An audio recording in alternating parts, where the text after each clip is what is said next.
दोस्तों नमस्कार। 4 PM Gujarat, 4 PM network और दस्तक में आप सबका बहुत बहुत स्वागत है। और मैं हूं आपका दोस्त मयूर जानी। और आप देख रहे हैं कि पिछले कुछ दिनों से हम जम्मू कश्मीर को लेकर जो है चर्चा कर रहे हैं। और चर्चा इसलिए शुरू हुई, हमको लगा कि इसको इसलिए करना चाहिए क्योंकि एक तो 4 साल से ऊपर हो गया इस स्टेट में इलेक्ट्रोल जो है पॉलिटिक्स वो नहीं है। वो यूनियन टेरिटरी के तौर पे वहाँ पे एलजी के द्वारा शासन किया जा रहा है, जो केंद्र में बैठी हुई सरकार जो है बीजेपी की वो कर रही है। और आगे अभी तक ये समझ में नहीं आ रहा है कि ये कब तक वहाँ चुनाव घोषित हो सकते हैं। और उसके साथ साथ राहुल गांधी साहब ने जब क्योंकि अपनी भारत जोड़ो यात्रा का अंतिम चरण जो है वो जम्मू कश्मीर में शुरू कर दिया है, तो हमको लगा कि हमको ये समझना चाहिए कि जम्मू कश्मीर के हालात क्या हैं। वहाँ जो लोग हमारे भाई जितने भी भाई बहन हैं जो बसते हैं, वो अलग-अलग परिप्रेक्ष्य से, अलग-अलग दृष्टिकोण से उसको समझने की कोशिश कर रहे हैं। तो इसी सिलसिले में हमने सोचा कि आज क्यों ना हम वो कश्मीरी पंडित जो हमको बताया गया, माजिद साहब ने भी बताया, कल सलमान सोज साहब ने भी बताया कि वो 6 महीने के आसपास का एक समय हो चुका है, वो हड़ताल पे हैं जम्मू में। और उनकी मांग ये है कि भई जो टारगेटेड किलिंग हो रहे हैं, उनसे उनको सुरक्षित रखा जाए। और बताया भी जा रहा है कि कल जो हमने सुना, परसों भी सुना कि एलजी साहब जो है उन्होंने ये कह दिया कि भैया या तो आप काम पे लग जाओ या फिर तनख्वाह नहीं मिलेगी। और वही कश्मीरी पंडित जो हैं वो फिर पता कल चला हमको, परसों भी चला कि वो राहुल गांधी साहब से खुद जाके मिले और फिर वहाँ पे जो उनका कैंप है अभी जम्मू में, वहाँ भी उनको आमंत्रित किया और अपनी जो तकलीफ और कठिनाई है, समस्या है, उस पर उन्होंने अपनी बात रखी। क्योंकि राहुल गांधी एक सिर्फ राजनेता नहीं है, वो चुने हुए सांसद भी हैं। लोकसभा में वो बतौर सांसद बैठते हैं। तो ये सब होते-होते हमको लगा कि क्यों ना हम कश्मीरी पंडित जो हैं, उनका भी एक पक्ष ले लें, उनकी भी बात सुनें और देश में लोगों तक पहुँचाएँ कि वो क्या फेस कर रहे हैं, वो किन-किन चीज़ों का सामना कर रहे हैं। तो हमने आज आमंत्रित किया है भूषण लाल भट्ट साहब को, खुद कश्मीरी पंडित हैं। और उनका एक पॉलिटिकल बैकग्राउंड भी है, मैं बता दूँ आपको, थोड़ा परिचय आपको दे दूँ मैं, कि वो बेसिकली नेशनल कॉन्फ्रेंस के साथ भी जुड़े हुए हैं। वो उनका जो माइनॉरिटी सेल है, उनके अध्यक्ष हैं, 2 बार एमएलसी रह चुके हैं वहाँ पे। और पर आज हमने उनको जो आमंत्रित किया है, वो एक राजनीतिक पार्टी के नुमाइंदे के तौर पर नहीं किया है। आज क्योंकि वो कश्मीरी पंडित हैं और वहाँ जो इनका आंदोलन चल रहा है, उनके बिल्कुल समर्थन में है, ये हमको बताया गया, उन्होंने बताया। तो आज एक कश्मीरी पंडित की हैसियत से हम उनसे बात करना चाहते हैं, रूबरू होना चाहते हैं और उनको भी हमारे जो व्यूअर्स हैं उनके साथ रूबरू करवाना चाहते हैं। तो भट्ट साहब आपका बहुत-बहुत स्वागत है। आपने आज समय निकाला है और बात करने के लिए आज आप उपस्थित हुए हैं। भट्ट साहब, अब सबसे पहला सवाल आपसे मैं पूछना चाहूँगा हमारे दर्शकों के लिए, वो ये है कि ये जो बताया जा रहा है कि हमारे जो कश्मीरी पंडित भाई-बहन हैं, वो हड़ताल पे बैठे हैं, स्ट्राइक पे बैठे हैं। टारगेटेड जो उनका असैसिनेशन हो रहा है, किलिंग्स जो हो रहे हैं, उसके विरोध में।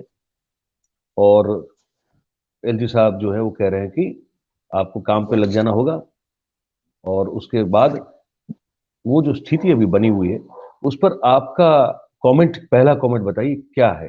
कैसे देखते हैं आप बतौर कश्मीरी पंडित? देखिए जनाब, आज 32 साल हो गए हम अपने ही देश में बेघर हो गए। मानता हूं कि हम उन हालात से, वहां किन हालात से निकले वो हम जानते हैं। हमारी माएँ, हमारी बहनें सब जानती हैं कि किस हालात में हमें निकला। उस वक्त भी यही टारगेट किलिंग्स थी। टारगेट किलिंग्स में बहुत सारे पंडितों को मारा गया, पॉलिटिकल लोगों को भी मारा गया, लेकिन ज्यादा जो उस वक्त दबाव था वो कश्मीरी पंडितों का था। तो आहिस्ता आहिस्ता हमें वो वतन छोड़ना पड़ा, जुल्म हुआ हम पे। जम्मू में जहां 47 डिग्री गर्मी, इसमें हम बैठे, तंबू लगाए, टेंट, और जम्मू के कुछ लोग जिन्होंने अपने घर खाली किए, जहां भैंसे होती है, जानवर होते हैं, उन रूमों में भी हम बैठे, टेंटों में बैठे, सांप ने डसा। आहिस्ता आहिस्ता आहिस्ता हम किसी मुकाम पर पहुंच गए। हमारे सामने उसका मसला ये नहीं था कि हमें मारेंगे, हमारे सामने मसला था हमारे छोटे छोटे बच्चों जो इसका शिकार होते, इनकी पढ़ाई गई, वहां स्कूल चलाए गए। और हमने अगर लाइन लगाई, यहां हमने लाइन पैसों के लिए नहीं लगाई, रिलीफ के लिए नहीं लगाई, हमने लाइन लगाई छोटे छोटे बच्चों को एडमिशन देने के लिए स्कूलों में। और आज 32 साल से सरकार कुछ ठोस कदम नहीं उठा रही। मैं मानता हूं बहुत कुछ किया, ऐसी बात नहीं है कि कुछ नहीं हुआ। आज जिस मुकाम पे है ये इस देश का ही कमाल है, बड़ा देश है हमारा। लेकिन जल्दी होना चाहिए था, अपने वतन में जाते, अपने देश में जाते और वहां उन लोगों से फिर मिलते। हमारी लड़ाई वहां के मुसलमानों से नहीं है, हमारी लड़ाई किसी से नहीं है, हमारी लड़ाई है आतंकवादियों से, जिन्होंने हमें चुन चुन के मारा। अब बहुत टाइम के बाद बच्चे बेरोजगार हो गए, रोज चिल्लाते थे हमें नौकरी चाहिए, नौकरी हम यहां नहीं दे सकते थे। तो गवर्नमेंट ऑफ इंडिया और स्टेट गवर्नमेंट ने एक फैसला लिया, इन्होंने एक पीएम पैकेज निकाला जिसके तहत 3000 मुलाजिम आने थे और 3000 नई सेंट्रल गवर्नमेंट को। ये कारवां चलता है, बच्चे एडजस्ट भी हो गए, कभी खुश भी थे। लेकिन पता नहीं इस साल क्या हुआ, पिछले साल ऐसा तूफान आया कि हमारे कुछ पंडित लड़कों ने जो वह सेवा करते थे, जो दफ्तर में काम करते थे, उनको गोलियों का निशाना बनना पड़ा और ये बच्चे सहमे सहमे हो गए। तो ये अब ये जम्मू में बैठे हैं, इनको और कोई गुजारा नहीं है। इनको थोड़ी नौकरी दे दी थी, 10-30 हजार रुपये तनख्वाह मिलता, सैलरी मिलती थी। तो ये बेचारे बहुत परेशान है। हर पार्टी इनको साथ देती है, ऐसी बात नहीं, पंडितों में सारे लोग इनको साथ देते हैं। आई don't know what Indian state is doing. Indian state को करना क्या है? ये बच्चे, और हमने कई बार कहा इधर ना, हमने कहा आप अगर आप यहां नहीं ला सकते हो, आप डेपुटेशन में गवर्नमेंट ऑफ इंडिया के सेंट्रल गवर्नमेंट के ओहदों पर डाल दो, only for deputation 1 year 6 month. आपके पास वो स्कूल है, ये बहुत सारे स्कूल है, यहाँ 500 बच्चे नहीं एडजस्ट हो सकते। आपके R&D डिपार्टमेंट, आपके पास रेलवे है, बहुत डिपार्टमेंट। अगर आपको इन विचारों को सेव करना है, ये डरे हुए है, कैसे वहां जाए? इनको एक्सप्लॉइट किया जाता है। सो उस एक्सप्लॉइटेशन से बाहर निकालने का काम जो गवर्नमेंट का होता है। सरकार को चाहिए वो सोचे इस बात पे कि इनसे जो जुल्म हो रहा, छोटे छोटे बच्चे अगर आप देखेंगे, शादी की इन लोगों ने, आज 4 साल 5 साल 8 साल शादी की, वहीं पे दोनों मियाँ बीवी है, अब आज इनको पैसा नहीं, तनख्वाही नहीं। तो स्टेट गवर्नमेंट और सेंट्रल गवर्नमेंट को कोई ऐसा प्लान बनाना चाहिए जिससे ये बच्चे सुरक्षित रहे और अपना काम काज करें। ये काम चोर नहीं है, दे आर वर्किंग। इन्होंने वहां सर्दी में, बर्फ में भी काम किया, सर्दियों में काम किया।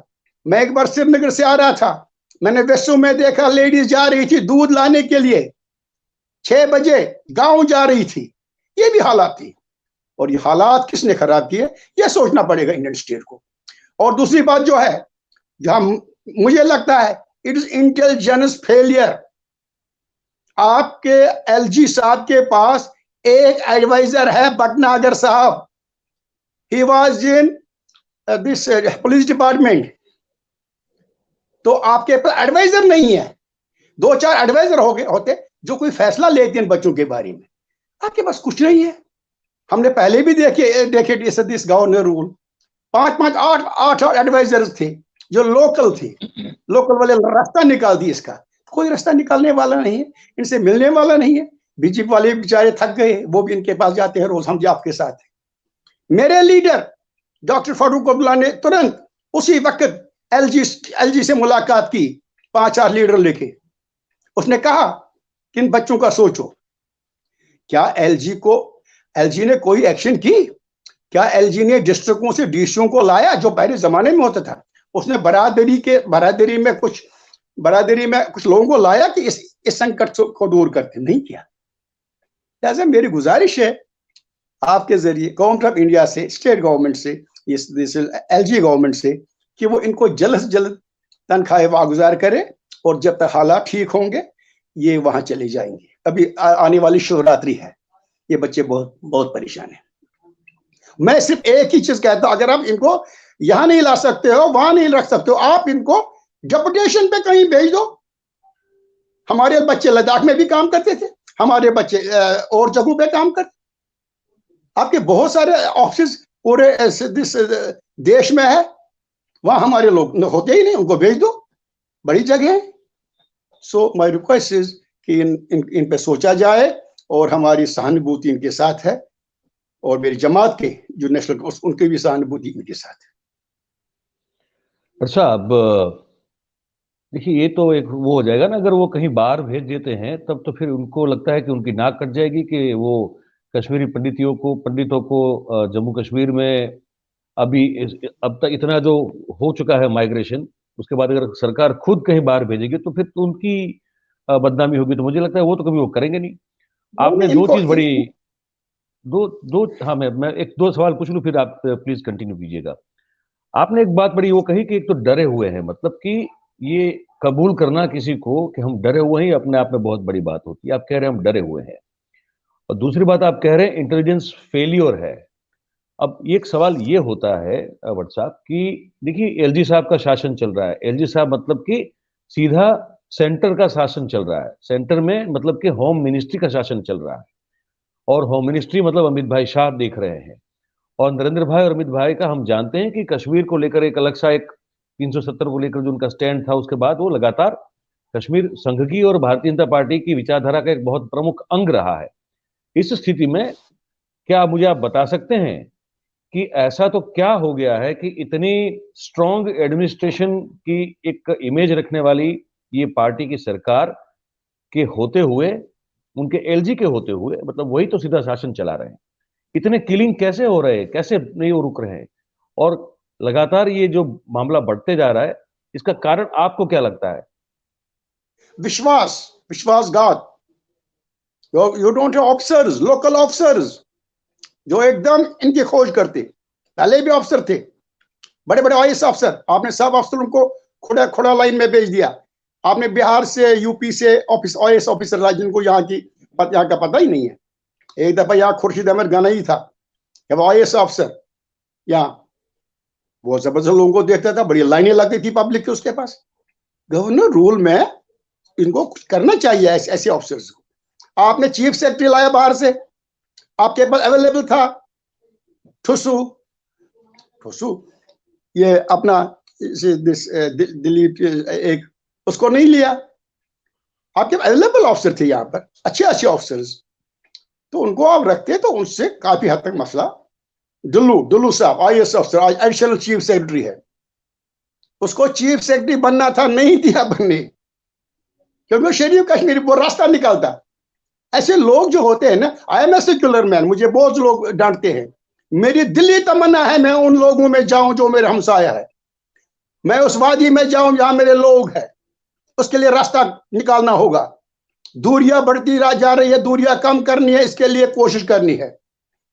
मैंने 96 के बाद 35 डेलीगेशन बसों के लिए जब डर लगता था वादी में, पंडित गए बसों में, टूरिस्ट सेंटर में रुकाया, उसके बाद वो अपने अपने डिस्ट्रिक्ट में गए, डीसी से मिले, अपनी जमीन देखी, आते रहे, तब जाकर उनका दिल करार हो गया, और फिर वो खुद जाते थे। ये पूछिए किसी और से भी, कोशिश करनी होती है। दोनों समुदायों को इकट्ठे करने की जरूरत है, मारदार से कुछ नहीं निकला।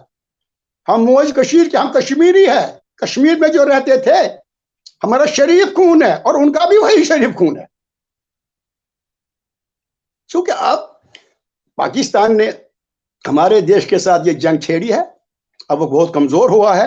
अब लास्ट में वो यही करता है, ऐसे ऐसे हुर्बे इस्तेमाल करता है जिससे हम परेशान होते हैं। लिहाजा मेरी गुजारिश है, तब तक इन बच्चों को तनख्वाहें दे दो और कोई रास्ता निकालो, ताकि ये बेचारे भी अपनी जिंदगी बसर कर सके। आपने एक चीज तो बड़ी बहुत महत्वपूर्ण कही, बहुत बड़ी इंपॉर्टेंट कही आपने, कि जो एडमिनिस्ट्रेशन है, वो अफसर हैं, वो वहाँ के नहीं हैं। वो कश्मीर को ठीक से, जम्मू कश्मीर को नहीं जानते हैं। तो उनको पता ही नहीं है कि इनसे कैसे डील किया जाए या कैसे इस स्थिति में काम किया जाए। ये आपको लगता है कि बहुत बड़ा कारण है? आप यकीन नहीं करें, मैं 1974 से एक राजनीति पार्टी में हूं। मुझे भी खतरा था, मुझे एक पीएसओ जिप्सी थी, मैं जाता था।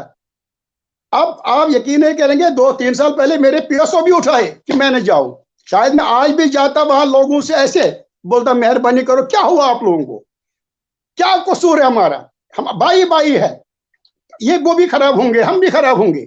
हमें एक ऐसा रास्ता निकालना पड़ेगा कश्मीरी मुसलमानों, कश्मीरी हिंदू को, ताकि फिर वो बाहर आई।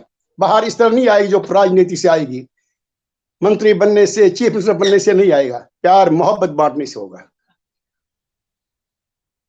और वो बांटना तो पड़ेगा। ये कुछ लोग है, तो कुछ लोग है, मैं तो परसों देख रहा था, कोई कश्मीरी पंडित लीडरशिप है, वो लिख रहे थे दिल्ली से, वो कह रहे हैं कि कुछ न कुछ करना पड़ता, हमें कुछ करना पड़ेगा। ये सैलाब आया, पाकिस्तान ने हमें सैलाब में धकेल दिया। अब इसमें किसका कसूर है, किसका नहीं है, वो कितना कितना आप कहें। हमने जमीनें भेजी, हमने मकान भेज दिए, लेकिन अगर हालात ठीक हो, इस वक्त भी हम वादी में जाने को तैयार है, बशर्ते कि ये किलिंग्स नहीं हो, प्यार मोहब्बत बढ़े। बच्चे जाते हैं वहां स्कूल, मेरे रिलेटिव के बच्चे 2 स्कूल जाते हैं, विश्व से खन्नाबल, बस में जाते हैं। अब आज वो 3-4 महीने से बेचारे स्कूल भी नहीं जाते, डर है उनको।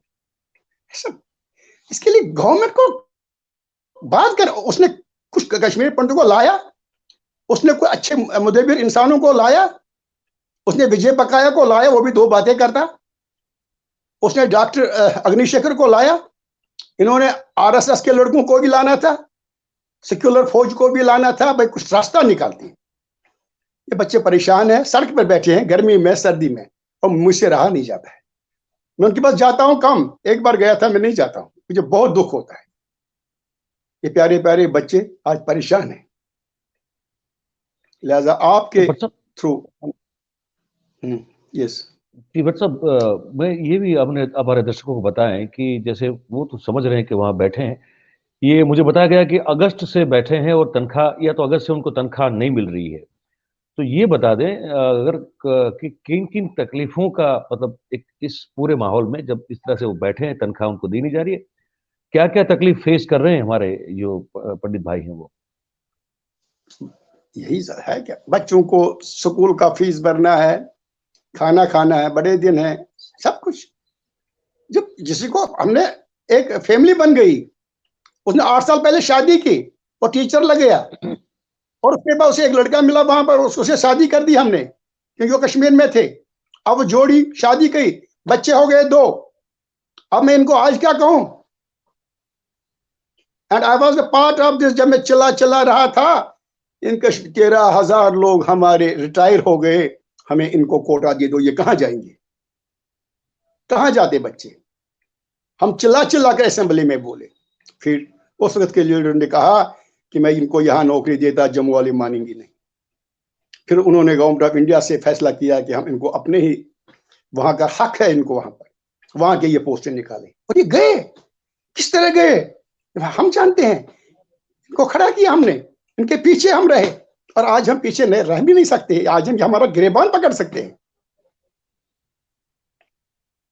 लिहाजा जनाब, ये हम चाहते हैं कि अच्छा ही हो, हम अच्छे के लिए देखना चाहते हैं। और वो लोग जिनके दिल में था कि वो अपने घर जाए, वो मर गए, वोट नहीं कर सके, उनको अरमान रहा जो आप वादी में जाते। अब देखिए, परसों 2-4 लोग जो घरों से मारे गए, बेचारे वहां बैठे थे इतने टाइम से, क्यों? और डीसी ने बोला मुझे नहीं पता, तुम जाओ। What is this? Is this DC?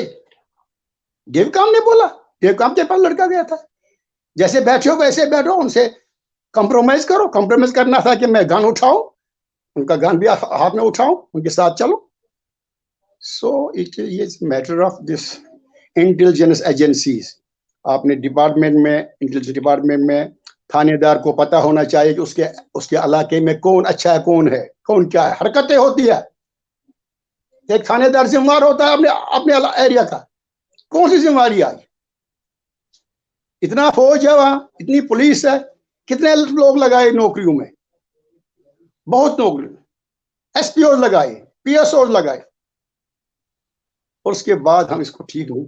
अगर आपका सरहद खुला है तो हमें माफ कीजिए, हम जम्मू में ही ठीक है, और जम्मू में भी मुझे नहीं पता किस हमें निकलना होगा। सो माय रिक्वेस्ट इज, इनको इस पे सोचना पड़ेगा। और इलेक्शन जो आपने बोला, I don't think they are going to do election, I don't know, अभी ये नहीं करेंगे।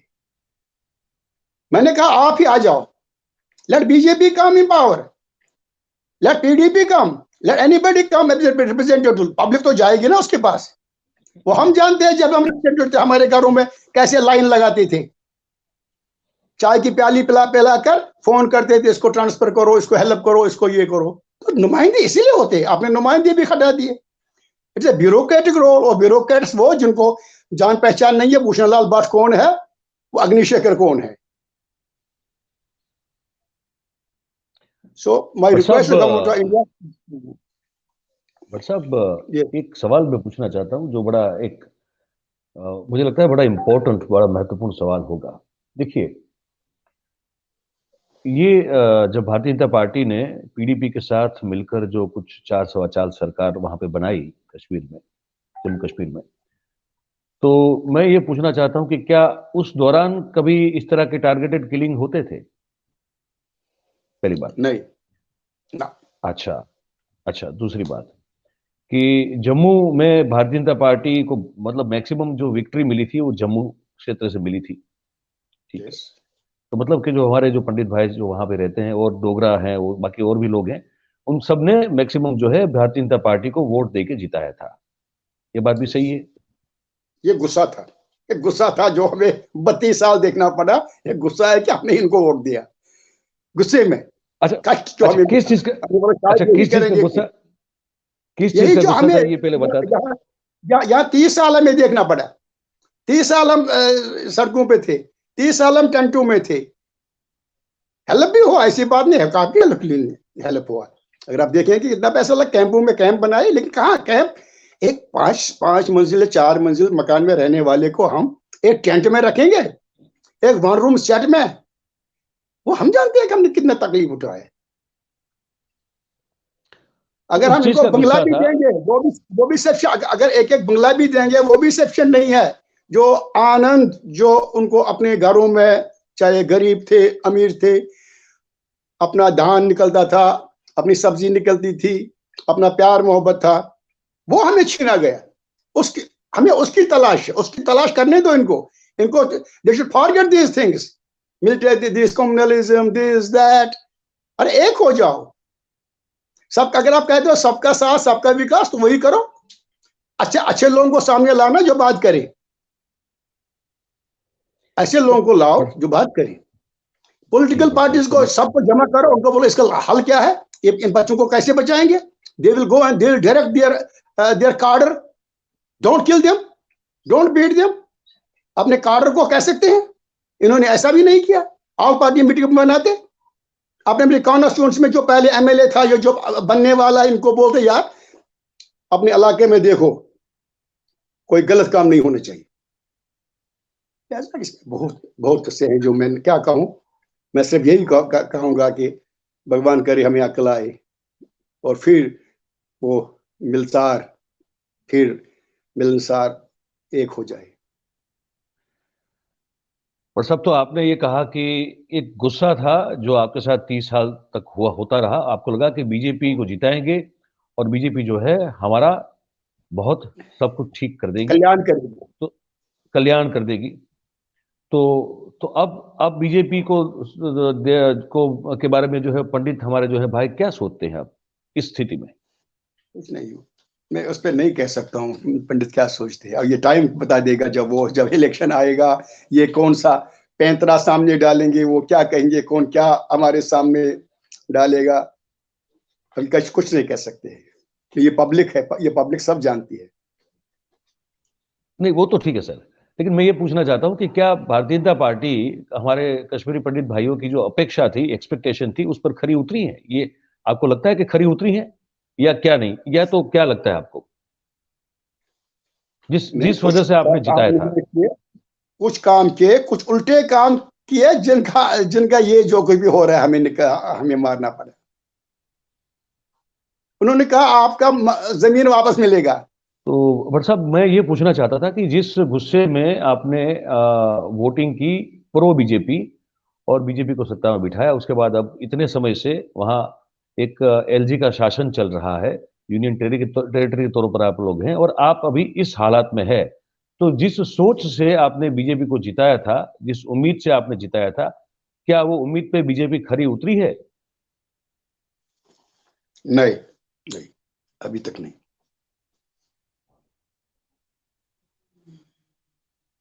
तो क्या क्या नहीं हुआ है? कौन कौन से ऐसे मुद्दे हैं जहां पे खरी नहीं उतरी है?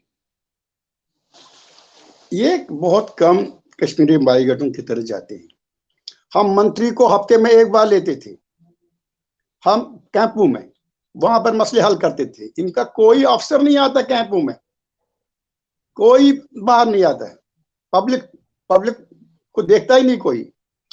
2 साल से वो धरने पर है, बोलते हमारा ये बढ़ा दो रिलीफ, तो वो नहीं बढ़ाया। हमने 4 बार बढ़ाई जब हमारी सरकारी थी, तो रिलीफ नहीं आया। इनको क्या करें बेचारे? ये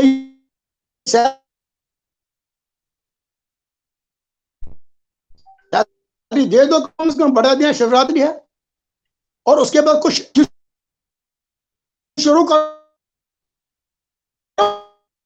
कुछ रास्ता निकाले। जी क्या निकलेगा? बड़े बड़े लोगों से बात करनी पड़ेगी, जी जो कम्युनिटी के स्टिल वार्ड्स है, जी। उनको लाना पड़ेगा सामने। एवं मुस्लिम्स को भी लाना पड़ेगा, डिफरेंट पॉलिटिकल पार्टीज से। यही पुराने जमाने में होती, जब गांवों में लड़ाई होती थी, फिर एसएचओ साहब, एसपी साहब आता था, दोनों दलों को लाता था, एक कमरे में बात करते थे, फैसला करते थे, कल से फिर सलाह मशवरा, बस ओके, गले मिलते थे। Can they do? ये सिर्फ पॉलिटिकल लोग ही कर सकते हैं। जी। So my request is to BJP, take it serious ले लो इसको। मैंने लास्ट टाइम भी उनके इस जो धरना पर, मैंने वहां भी बोला था कि बीजेपी को चाहिए कि वो अपने माथे पे दाग न लगाए, पर तो उन्हें आपको बहुत मदद किया है। अपने माथे पे दाग मत लगने दो। हो सकता है अभी तक आपकी छवि बहुत अच्छी है। माय रिक्वेस्ट इज कि इन बच्चों के साथ इंसाफ हो जाए, इंसाफ करें, वही मेरी रिक्वेस्ट है। आखिरी सवाल पूछूंगा मैं आपसे भट्ट साहब, ये जो कश्मीर ठीक। फाइल्स करके जो फिल्म आई और उसने बहुत चर्चाएं जो है इस देश में जगा दी, कुछ लोगों का ये कहना था कि ये जख्म जो ऑलमोस्ट ऑलमोस्ट भर गए थे उसको फिर से खोलने का काम किया इस फिल्म ने। कुछ लोगों ने कहा यस, कि यू आर राइट। ये जो है, ये कुछ लोगों ने कहा कि ये फिल्म जो है कुछ एक ही पक्ष को रखती है। आप तो उस स्थिति से गुजर चुके हैं, आप लोगों ने उस समय को, उस त्रासदी को आपने झेला हुआ है। आपका क्या कहना है कि इस, अच्छा, कुछ लोग ये भी कहते हैं कि इस फिल्म की वजह से जो अ, देश में और देश के बाहर कश्मीरियों के साथ जो फिर से कुछ बुरा बर्ताव हुआ, उसका भी एक ये भी एक कारण है कि किलिंग्स जो है अचानक से बढ़ गए हैं। आपका क्या मानना यस, है? ये आपका अपना पॉइंट मैंने बताइए कहा, मुझे। सर मैंने पहले ही कहा कि ये फिल्में दिखाना, जो कुछ हुआ, दोनों मारे गए, उनको भी मारा गया, हमें भी मारा गया, किसी को फौज ने मारा, किसी को मिलिटेंट ने मारा, और हमारे लोगों को मिलिटेंटों ने मारा। तकलीफ तो सबने उठाई। आप इसका संविधान ढूंढना था। अब मैं क्या कहूं फिल्म इंडस्ट्री वालों को? उन्हें फिल्म बनाई, but I never take that serious. वो मैं जानता हूं, जैसे 5 दिन हो गए अनंतनाग से जम्मू पहुंचते पहुंचते, 5 दिन पैदल, ऐसी हालात थी। रास्ता बंद हो गया था बनाल से शेर बेबी में। आई नो कितना कष्ट उठाया, और उनमें से और भी उठाया, सबने कष्ट उठाया। अब इस कष्ट से मुक्ति दिलवाओ, दोनों को दिलवाओ। जी तो मैंने, मेरे एक ऑर्गेनाइजेशन थी यहां पर छोटी, मिलसा और फ्रेंड, वो कहते थे सोमनाथ वगैरह मिलसार था, हम चाहते थे इकट्ठे हो जाए, मिलसार हो जाए, मिले गले एक दूसरे के, ये भी कोशिश जी की थी। ऐसी कोशिशों, ऐसे चीजों की जरूरत है। लोग उतने खराब नहीं है, लोग डरे हुए वहां भी। हाँ मिलिटेंसी है, अब पाकिस्तान को दबाव करो।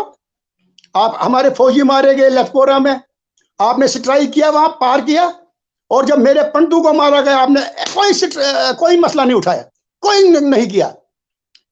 आपने कहा 10-15 मिलिटेंट को लाए और लाल चौक में ले गए, आपकी एक्शन ही नहीं थी। आप बस तमाशा देखते रहे, वो मारते रहे हमारे लोगों को।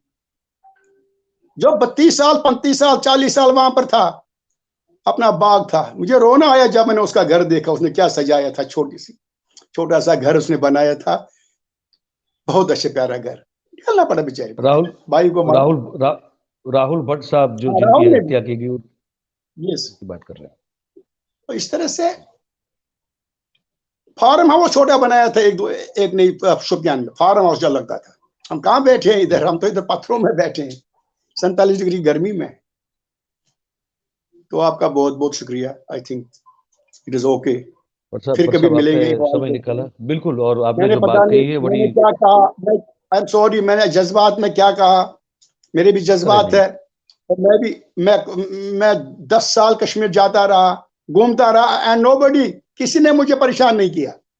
मैं मोहल्लों में गया, मैं हमसायों के पास गया, मैंने चाय पिलाया मुझे उन्होंने। लेकिन ये मिलिटेंसी है, मिलिटेंसी को तब ये कंट्रोल नहीं कर सकते हैं, इतना बड़ा देश। या फिर कोई प्रोग्राम है इनका, इन्होंने डील छोड़ी है, या दूसरी कोई बात है। I will let you next time. Thank you, पर साहब गॉड बहुत बहुत ब्लेस यू। शुक्रिया, आपने बात की, और आपने जो भी बात गॉड, वहाँ की बताई पंडितों की स्थिति को लेकर, और जो पीड़ा और जो व्यथा है, वो आपने जिस तरह से आपको छलकती है, हम तक बिल्कुल पहुंच जाती है। इतनी बड़ी जो है दुखदायक स्थिति है, आपने बताया, आपने समय निकाला सर, आपका बहुत बहुत धन्यवाद, बहुत बहुत शुक्रिया, थैंक यू वेरी मच। और आपसे थैंक यू गॉड। कभी कभार जो है मुखातिब होते रहेंगे, और वहाँ की जो जमीनी हकीकत है, हम आपसे उम्मीद करते हैं कि समय समय पे आप हमारे साथ जुड़ के हमको बताया करेंगे दर्शकों के लिए, तो देश में पता चलेगा कि क्या हो रहा है वहां पे।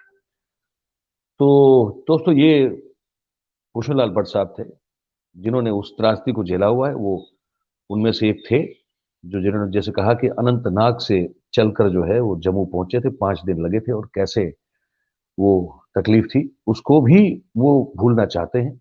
वो चाहते हैं कि हर कोई जो है मिलजुल कर रहे, पंडित सब जो है वो भी वही चाहते हैं। लेकिन सबसे बड़ी बात जो हमको समझ में आ रही है आज, वो ये है कि जिस उम्मीद के साथ, एक तो वो गुस्सा था कि हमारा हम जो है यहाँ कैंप में रहते हैं और हमारा कोई भला कर नहीं रहा है, तो उनको लगा कि भारतीय जनता पार्टी हमारा भला कर सकती है, क्योंकि भारतीय जनता पार्टी ने हमेशा से कश्मीरी पंडितों का मुद्दा उठाया था।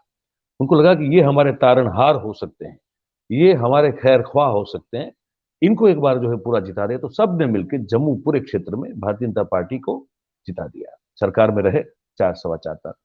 फिर जो है उसके बाद पिछले 3-4 साल से जो है ये यूनियन टेरिटरी के तौर पर वो जी रहे हैं।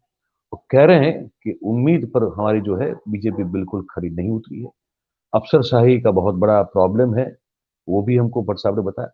हम उम्मीद करते हैं कि ये जो हमने आज बातचीत की है, हम वहां तो नहीं पहुंच पाए हैं अभी, लेकिन वहां से हम लोगों को जोड़ रहे हैं और आप तक बात पहुंचाने की कोशिश कर रहे हैं। तो ये कार्यक्रम कैसा लगता है, ये आप हमको जरूर, आप अपनी कमेंट में हमको बताएं। जैसा भी लगता हो आप हमको बताएं, बिल्कुल आपकी जो भी कमेंट रहेगी हमको, वो जो है उस पर हम समझ पाएंगे, वो हमारे सर आंखों पे रहेगी। और जैसे हम कहते रहते हैं कि भैया ये, इसको जो है आप 4 PM गुजरात को भी बहुत जो है जितना हो सके उतना आप सब्सक्राइब कीजिए, करवाइए और शेयर कीजिए इसको। अगर अच्छा लगता है तो दूसरे लोगों तक पहुंचाइए और लाइक कीजिए। और आपकी ये सब जो जेस्चर होते हैं, इनसे हमारा हौसला बढ़ता रहता है। तो बस यही था। अब आप सबको शुभ रात्रि करने का समय आ चुका है, तो सबको बहुत बहुत शुभ रात्रि। फिर मिलते हैं किसी और मुद्दे के साथ, और अभी मुझे आज्ञा दीजिए। आप सबका बहुत बहुत आभार। Thank you very much. नमस्कार।